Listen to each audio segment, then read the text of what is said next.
welcome back to the GSMC Baseball Podcast, brought to you by the GSMC Sports Network. I'm your host, Sam Menzie, and we've got a show for you today. First topics we'll be going over is all my trade deadline grades. We'll be separating that into the East Division, Central Division, and the West Division. After that, we'll be going over my post-deadline playoff predictions for all the 6 seeds, then who goes to the World Series, all that kind of stuff. But before we do that, I'd like to ask you to please like and follow the show. We do get a number of questions from viewers to ensure that your question does get read on the air. Please hit the link, gsmcpodcast.net. It really does help the show, and it really does mean a lot, so thank you so much for that.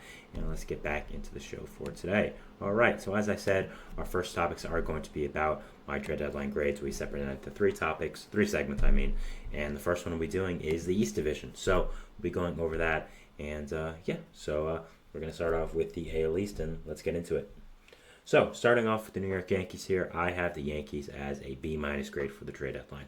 Their moves are obviously highlighted by the acquisition of star Marlins player Jazz Chisholm. Also got some nice reinforcements to the bullpen in Mark Leiter Jr. and Enyel De Los Santos. Also shipped out Caleb Ferguson, a bullpen arm who became excess goods once they did acquire Leiter and De Los Santos. I gave them a B- because I like the moves they did. I think Jazz is a really good player who is going to absolutely thrive in New York. I think Leiter is a very good controllable reliever, but I wish they would have done more, and I also think that the Jazz fit is a little bit questionable. You obviously have a second baseman already in Gleyber Torres, who said he's not moving over to third, and so that's a little weird. And as much as Jazz has played third now, at least a few games now with the Yankees, and he has done pretty well over there defensively, I don't really know if he's going to continue with that. I just don't know how, if he is a major league third baseman defensively. I mean, it's called the hot corner for a reason. And also, I think they should have tried to add a starting pitcher. I understand they were close to acquiring Jack Flaherty, but had to back out because of medicals. That's not really their fault, but I think another starter would have done. Trying to flip Nestor as well. I think that was something important, especially with the injury risk to Garrett Cole. Also, I think they need another infielder. I don't like you guys having, I don't like the infield you have right now. I mean, obviously, Ben Rice at first is fine. Volpe at short, you're not going to move off him. But second and third, you're either going to have Jazz somewhere, and then you're either going to have DJ LeMahieu, Oswaldo Cabrera, or Gleyber Torres there, which I don't really know if those are major league players at this point. Obviously, you couldn't really move off DJ, but he'd be fine in a bench role, but you didn't put him there because you didn't acquire another infielder. And Gleyber just not having a good season, and I think it was time to move on from him at the deadline as well. So overall, I like the moves the Yankees did make, but I think they should have done more, and I think the main acquisition they got, Jazz Chisholm, who I do like a lot, I just think the fit is a little weird, but still, good trade outline for them. Maybe I'm being a little harsh, but that's just my opinion. After that, we have the Orioles, who I'm giving a B. Acquired 2 controllable starting pitchers in Zach Eflin and Trevor Rogers, who are both pretty good. Both, again, under control for next year, and Rogers also 26. So you're not just helping this year, but next year as well. You really add a lot of depth to that rotation. You now have Corbin Burns, Grayson Rodriguez, Cade Povich, Zach Eflin, and Trevor Rogers really as your top 5, which I think is pretty good. You had a lot of pitching injuries, mainly to Kyle Bradish, so you had to add starting pitchers, and that's what you did here. Bullpen, you also added Sir Anthony Dominguez and Gregory Soto, who were fine guys from the Phillies, but at the same time, I think you needed a better high-leverage guy. Craig Kimbrell has struggled a little bit, and I think you would have been right to kind of try to acquire a closing pitcher. I think maybe acquiring Carlos Estevez would have been a good idea. And also, because of the steep price you paid for Trevor Rogers, I do have to give you guys a B. But overall, I love the Zach Eflin move. Actually, I think that's one of the better moves any team made whatsoever. And I didn't think the price was bad as well. So they still have a fantastic team, and right now look like the World Series favorites. And deadline did nothing to change that. Red Sox, I also have as a B. They didn't need to do that much. They needed to kind of go all in, but not all in, if you know what I mean. They needed to go try to win this year, but not trade significant prospects, which they did not do. Traded for Danny Jansen, which gives them the right-handed bat they desperately needed. As much as the fit is a little weird because they do have an all-star caliber catcher in Connor Wong. Wong can move around the infield as well, so it's kind of okay. So I like the Danny Jansen move. I like the Luis Garcia trade. You give up a lot for him, but he's a good, solid reliever. Lucas Sims is also solid as well. And James Paxton also adds some well-needed depth to your rotation. And Quinn Priester could be a good bet for the future. So I like what the Red Sox did here. B. The Rays, one of the most active teams at the trade deadline, trading a ton of players here, trading Zach Eflin, trading Jason Adam, trading Randy Arozarena, Isaac Paredes, a bunch of all-stars there. And I really like what they did, like most people. I'm giving them a B+. I think it was right to move on from some of these guys like Randy, like Eflin, like Jason Adam. I love the prospects you got back for Jason Adam. I also think you did pretty well in that Randy Arozarena trade. But I think the main thing that comes here with that's the reason I'm not giving them an A is the Isaac Paredes trade. I know a lot of people like it, but I'm just not huge on Chris Morel in his future. And I think trading one of the better third basemen in baseball over the past few years for Morel and then a reliever is just kind of eh. So I didn't love that package, but at the same time, I don't really doubt the Rays anymore. So yeah, B+. I think if they would have gotten another top prospect in that Cubs trade, it would have probably gone to an A or even an A+. But I think the Paredes package is the reason why I did put them down a little bit.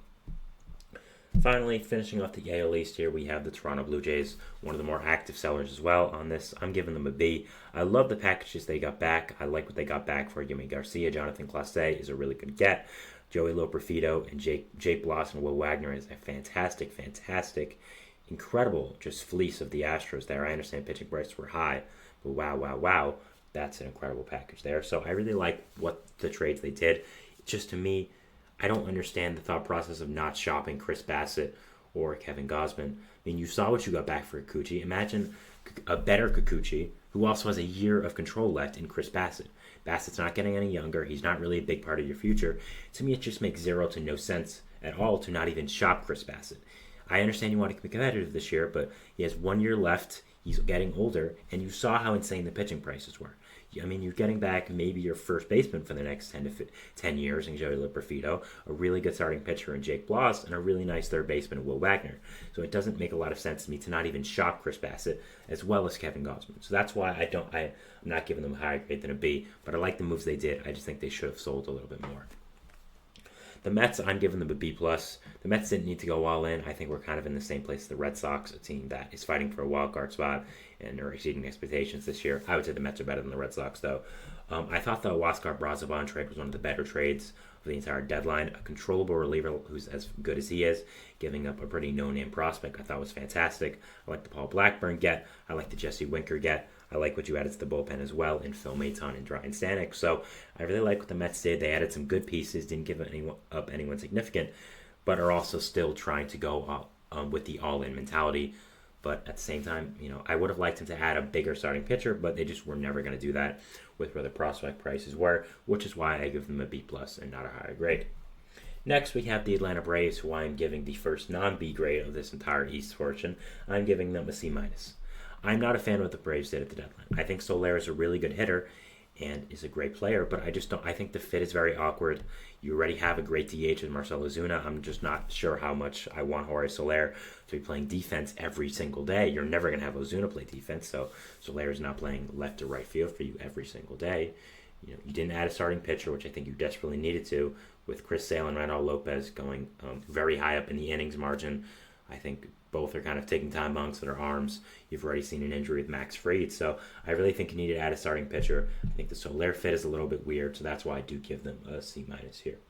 Marlins, A+. The Marlins did what I thought a lot of other teams should do, Blue Jays and Giants, sold off hard. They are fully into a rebuild, sold off every single player they could, most basically, took advantage of this seller's market, and got back insane prospect packages that will really help out this team in the future. I mean, Connor Norby, Kyle Stowers could be starters on this team for the next 5+ years. Robbie Snelling could be a starting pitcher on this team in the next 2 to 3 years. Adam Mazer, same thing. The fact you were able to do all this, get the prospects you got back, was absolutely fantastic. They didn't go half in with it. They went all the way in, saying, you know what, we're not good enough to win in the near future. We're going into a full-out rebuild. I love they did that. I love what they did. An A+. I'm sure everyone is going to be high in their trade deadline, and I am one of those people.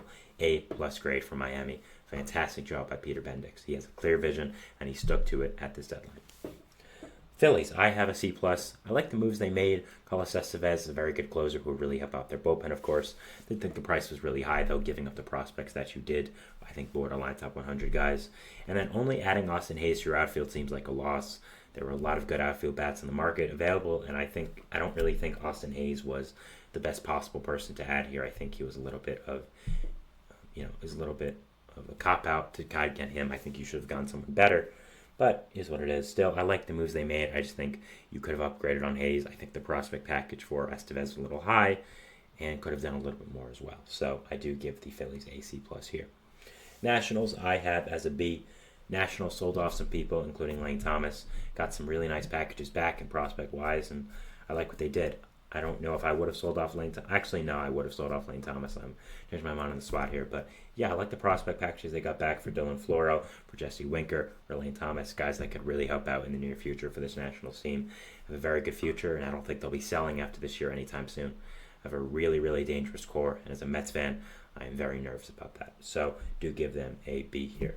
So going back over the grades for the East, I give the Yankees a B minus, the Orioles a B, Red Sox a B, Rays a B plus, Blue Jays a B, Mets a B plus, Braves a C minus, Marlins an A plus, Phillies a C plus, and Nationals a B. A lot of B's here, but it's kind of how it is. We're moving into our second segment now, which is going to be talking about the Central Division and their trade deadline grades there. So yeah, we'll be doing that, and we'll be seeing you after the break. So thanks, and bye. I feel like I'm losing my mind. Is everybody in the world blind? Please, Lord, give me a sign, a sign.